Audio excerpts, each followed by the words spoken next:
Hello అండి, welcome back to my channel.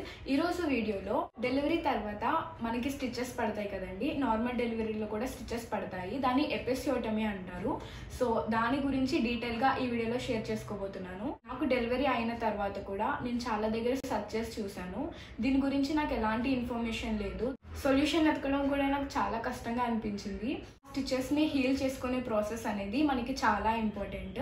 దానికి proper hygiene అనేది చాలా ఇంపార్టెంట్. సో ఈ వీడియోలో నేను ఫాలో అయిన టిప్స్ని ఎలా మెయింటైన్ చేసుకున్నానో కూడా ఈ వీడియోలో మీతో షేర్ చేసుకుంటాను. ఇక్కడ స్కిప్ చేయకుండా లాస్ట్ వరకు వీడియోని చూడండి. సో ఫస్ట్ ఎపిసియోటమీ అంటే ఏంటో తెలుసుకుందాము. ఎపిసియోటమీ అంటే మనం బేబీని పుష్ చేస్తున్నప్పుడు అన్వాంటెడ్ టీయర్స్ అవ్వకుండా, అంటే పుష్ చేస్తున్నప్పుడు ఆ ప్రెషర్ వల్ల అన్వాంటెడ్ టీయర్స్ అవ్వకుండా డాక్టర్స్ అనేది ఒక చిన్న కట్ అనేది పెడతారండి. అలా పెట్టేదాన్నే ఎపిసియోటమీ అంటారు. దానికి మళ్ళీ డెలివరీ అయిపోయాక స్టిచెస్ వేసేస్తారు. సో దాన్ని ఎపిసియోటమీ అంటారు. ఇప్పుడు దాన్ని ఎలా మనం జాగ్రత్తగా చూసుకోవాలి, ఎలా త్వరగా హీల్ చేసుకోవాలి, ఆ ప్రాసెస్ అంతటిని నేను ఎక్స్ప్లెయిన్ చేస్తాను. ఎపిసియోటమీ కట్ అనేది చాలా పెయిన్ఫుల్గా ఉంటుందండి. ఒక్కొక్కరికి ఒక్కొక్కలా ఉంటుంది. ఒక్కొక్కరికి అయితే 2 sides కట్ చేస్తారు. మ్యాక్సిమం అయితే 1 side సైడ్కి ఇలా కట్ ఉంటుంది. సో అలా స్టిచెస్ వేసాక మనకి చాలా పెయిన్ ఉండడం వల్ల మెడిసిన్ అనేది కంపల్సరీగా ఇస్తారండి. మెడిసిన్తో పాటు ఒక ఆయింట్మెంట్ కూడా సజెస్ట్ చేస్తారు. If in case me doctor కనుక మీకు ఆయింట్మెంట్ సజెస్ట్ చేయకపోతే అడిగి తీసుకోండి. ఎందుకంటే ఈ స్టిచెస్ పెయిన్ అనేది చాలా దారుణంగా ఉంటుంది. సో ముందుగానే మీరు డాక్టర్ని ఆయింట్మెంట్ గురించి అడిగి తీసుకోండి. ఆఫ్టర్ డెలివరీ మనకి ఎక్కువ బ్లీడింగ్ అవుతూ ఉంటుంది కదండి. మనం ప్యాడ్స్ యూస్ చేస్తాము లేదా డైపర్స్ యూస్ చేస్తూ ఉంటాం కదా. సో ఫ్రీక్వెంట్గా దాన్ని చేంజ్ చేసుకోవడానికి చూడండి. ప్యాడ్ ఫుల్ అయిపోయిన వెంటనే మ్యాక్సిమం చేంజ్ చేసుకోవడానికి చూడండి. ఆల్మోస్ట్ ఒక 3 hours మీరు ప్యాడ్ అనేది చేంజ్ చేసుకుంటూ ఉండండి. ఎందుకంటే అలా ఎక్కువసేపు వరకు ప్యాడ్ ఉన్నా సరే బ్లడ్లో ఉన్న బ్యాక్టీరియా వల్ల స్టిచెస్కి మళ్ళీ ఇన్ఫెక్ట్ అయ్యే ఛాన్స్ ఉంది. కాబట్టి అలాంటి ఇన్ఫెక్షన్స్ రాకుండా మీరు ఎవ్రీ 3 hours ఒకసారి ప్యాడ్ అనేది చేంజ్ చేసుకోండి. ప్యాడ్ తీసినప్పుడు, ప్యాడ్ పెట్టుకున్నప్పుడు కూడా నీట్గా హ్యాండ్ వాష్ అనేది చేసుకోండి. ఎందుకంటే చిన్న పిల్లలు కదా, వాళ్ళకి త్వరగా ఇన్ఫెక్షన్ వచ్చే ఛాన్స్ ఉంది. కాబట్టి మనం ఫస్ట్ ప్రాపర్గా హైజీన్గా ఉండేటట్టు చూసుకోండి. మనం ఫ్రీక్వెంట్గా ప్యాడ్స్ ఇలా చేంజ్ చేసుకోవడం వల్ల ఒక 50% వరకు ఇన్ఫెక్షన్ అనేది మనం అవాయిడ్ చేసుకోవచ్చు. ప్యాడ్ చేంజ్ చేసేసుకున్నాం కదా, ఇప్పుడు ఆ ఏరియాని కొంచెం డ్రైగా ఉంచుకోవడానికి చూడండి. అలా వాష్రూమ్కి వెళ్ళిన ప్రతిసారి ఆ ఏరియాని డ్రై చేసేసుకోండి. క్లాత్తో కానీ కాటన్తో కానీ ఆ ఏరియాని మొత్తం డ్రై చేసుకోవడం వల్ల తడి ఉంటే మనకి ఇన్ఫెక్షన్ ఎక్కువ అయ్యే ఛాన్స్ ఉంది. కాబట్టి ఎప్పుడు డ్రైగా ఉంచుకోవడానికి చూసుకోండి. కానీ మీరు యూస్ చేసిన క్లాత్ని కానీ కాటన్ని కానీ మళ్ళీ రీయూస్ చేయకుండా ఫ్రీక్వెంట్గా చేంజ్ చేసుకుంటూ ఉండండి. ప్యాడ్ చేంజ్ చేసుకోవడం గురించి చెప్పాను, హ్యాండ్ వాష్ గురించి చెప్పాను. మనం హైడ్రేట్గా ఉండడం కూడా చాలా ఇంపార్టెంట్ అండి. మనం వాటర్ ఫ్రీక్వెంట్గా తాగడం వల్ల యూరినరీ ఇన్ఫెక్షన్స్ ఏమీ రాకుండా మనం జాగ్రత్త తీసుకోవచ్చు. ఇలా కేర్ తీసుకోవడం వల్ల మన స్టిచెస్ అనేవి ఇన్ఫెక్షన్కి గురవ్వకుండా ఉంటాయి. మనకి స్టిచెస్ పడినప్పుడు అసలు మనం కూర్చోలేం కదా. ఒక 3 weeks వరకు మనకి పెయిన్ చాలా దారుణంగా ఉంటుంది.